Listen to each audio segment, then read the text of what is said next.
This how-to video is going to cover some basic security measures for your motorcycle. Now, there's some scary facts when it comes to motorcycle thefts in the UK. More than 40,000 bikes are stolen each year. Incredibly, more than half of motorcyclists in the UK don't use any form of security beyond just locking the ignition. Alarm disc locks like this are fantastic products when you're out and about and should be used all the time. But when you're back home and the bike needs securing, a ground anchor like this is a perfect job. Now, for some people, the thought of fitting one of these is a bit scary, but we're going to show you today just how easy it is, and we've got our expert Bruce Dunn to help us. When it comes to buying security products, there's some simple rules to follow. In the UK, there's two different ratings, there's Sole Secure and Thatcham, and they test these products and check which ones work.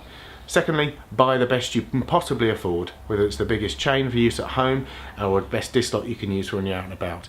Because of the size of the bolts we're drilling into the ground, you do need a bit of specialist equipment. Your average cordless drill isn't going to do the job, so we've hired this hammer drill, which has cost us about £20 for a single day rental. Along with the hammer drill, you are going to need a specialist masonry drill bit. In this case, it's a 16mm, and that fits this bolt.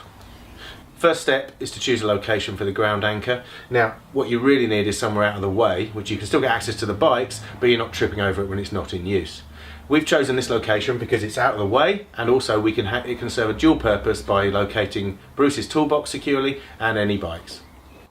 Lay the ground anchor in the perfect position on the floor and mark the points you need to drill to get the bolts in the right place to secure the anchor. Drill the holes where you've marked with the pen. Make sure you keep the drill straight or the bolts won't go in properly. We've wrapped tape around the drill bit to show how deep we need to make the holes to take the full length of the bolt. These raw plugs let the securing bolts do their job. Position the anchor over the holes and screw the bolts into the raw plugs, which expand to grip the floor as you tighten the bolts.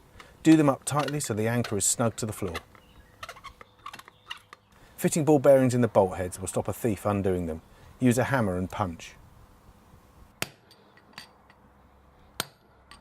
The final step of installation is to put toughened steel covers over the top of the bolts, again hammering them into place.